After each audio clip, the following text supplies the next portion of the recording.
Rien de mieux ne raconte l'état de l'industrie hôtelière au Nigeria en ce moment que Cubana Group, un grand acteur dans l'industrie hôtelière de la nation ouest-africaine qui compte des hôtels, des boîtes de nuit, des restaurants en plein air et des salons. Les 11 points de vente de Cubana dans le pays, comme celui-ci, sont restés fermés au cours des 4 derniers mois, sans fin en vue. À cette heure de la journée, cet endroit serait normalement plein, avec des invités en train de manger, boire et bien sûr s'amuser. Mais depuis la deuxième semaine de mars, lorsque le gouvernement a fermé l'industrie hôtelière, cet endroit est fermé. Personne n'est venu ici pour faire quoi que ce soit. C'est dire à quel point les affaires ont été mauvaises pour le propriétaire.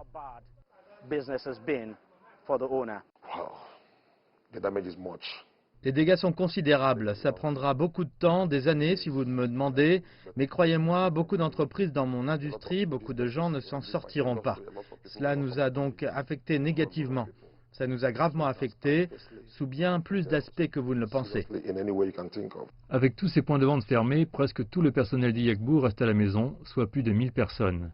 Et avec la pandémie de Covid-19 dans le pays qui se propage quotidiennement, il n'y a aucune certitude quant à la réouverture de l'industrie hôtelière. L'économie est pratiquement à genoux. Même quand la vie était normale, les choses étaient dures. Alors imaginez 4 mois sans emploi, 4 mois sans rien.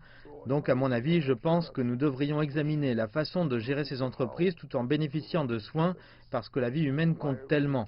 Je suis d'accord avec cela.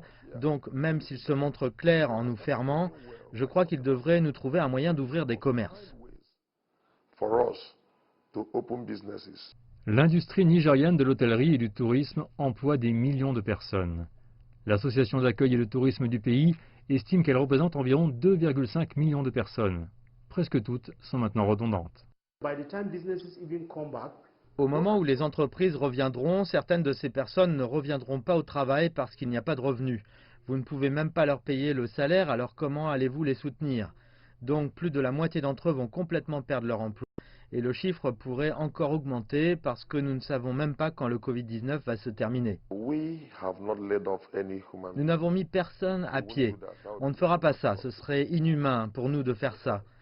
Mais cela a été un coup très dur pour nous. En fait, nous espérons et prions pour de l'aide, l'industrie de l'hôtellerie en particulier, parce que nous avons besoin du soutien du gouvernement pour être en mesure de reprendre l'exploitation, pour être en mesure de soutenir nos entreprises afin que la plupart d'entre nous ne ferment pas. C'est maintenant un jeu d'attente pour Cubana et d'autres opérateurs dans l'industrie hôtelière de Nigeria. Attendre le feu vert du gouvernement pour reprendre les activités. Et même si les choses reviennent un jour dans l'ordre, elles ne seront jamais les mêmes pour leur entreprise.